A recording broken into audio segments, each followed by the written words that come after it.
अस्सलाम वालेकुम। हेयर से हम discuss embryology of I. Gestation period के राइट 3rd वीक बाद ऑप्टिक सिल्काई हमारे पास एक रिकॉग्नाइजेबल एविडेंस मिलता है जो डेवलपमेंट ऑफ आई को शो कर होता है। इसमें सबसे पहले न्यूरल प्लेट जो है ना वो थिक होना स्टार्ट होती है। उसकी थिकनिंग के बाद जो न्यूरल टिप का एंटीरियर पोर्शन है ना वो क्लोज होना स्टार्ट हो जाता है। उस टाइम एम्ब्रियो की लेंथ अबाउट 2 mm तक होती है। जिस तरह हमें पिक में भी नज़र आ रहा है कि वो इंडेंटेशन फॉर्म में हमें नज़र आ रही है। अब ये न्यूरल ट्यूब के एंटीरियर पार्ट पे है और ये सारा प्रोसेस फोर ब्रेन के वेंट्रोमीडियल पोर्शन की मिड लाइन पे हो रहा होता है। तो ये हमारे पास ऑप्टिक सिल्काई की फॉर्मेशन आ गई है। देन उसके बाद जो ऑप्टिक सिल्काई है ना वो मज़ीद कर्व्ड होगा और वो बनाएगा ऑप्टिक ग्रूव। वो उसकी मज़ीद जो इमेजिनेशन हो रही है ना ऑप्टिक ग्रूव बनाएगा, या ऑप्टिक पिट भी उसे हम कहते होते हैं। ऑप्टिक पिट या ऑप्टिक ग्रूव के बाद ऑप्टिक वेजिकल बनता है। ऑप्टिक वेजिकल जब ये न्यूरल ट्यूब मज़ीद क्लोज होगी और ऑप्टिक ग्रूव जो है वो रैपिडली डीपन्स हो जाएगी, जिसकी वजह से ऑप्टिक वेजिकल बन जाएगा। और ये ऑप्टिक वेसिकल हमें फोर ब्रेन के लेटरल साइड पे हेमिस्फेरिकल आउटग्रोथ की फॉर्म में नज़र आएगा।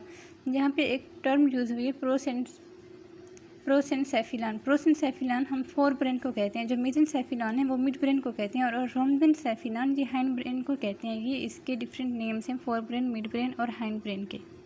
जो ऑप्टिक वेसिकल का प्रोक्सिमल पार्ट है ये मज़ीद कंस्ट्रिक्ट होगा और इलंगेट होकर ऑप्टिक स्टाक बनाएगा। ये भी न्यूरो एक्टोडर्मल सेल्स से कंपोज्ड है।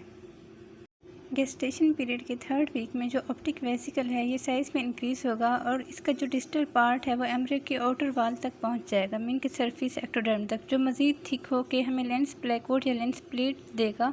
सरफेस एक्टोडर्म पे वो लेंस प्लेट डिवेलप कर देगा। अब उसके बाद जो लेंस पीट है ना वो लेंस प्लेट पे हमें कैसे अपेयर होगी, वो मीन के मज़ीद डीपेंस हो जाएगी और वो मज़ीद कन्वर्ट हो जाएगी लेंस वेजिकल में। 4th week of gestation period में जो हमारा लेंस वेजिकल है ना वो सरफेस में सिंक्स बिलो, मीन के मज़ीद डीपन्स हो जाएगा और वो बाद में सेपरेट हो जाएगा सरफेस एक्टोडर्म से।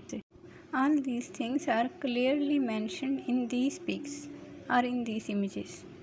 4th week of gestation period में ऑप्टिक वेसिकल के जो सेल्स हैं डिफरेंशियल ग्रोथ और मूवमेंट की वजह से ऑप्टिक वेसिकल का डिस्टल और लोअर वाल मज़ीद इन्वेजिनेट होगा, जो डबल लेयर्ड ऑप्टिक कप बना देगा।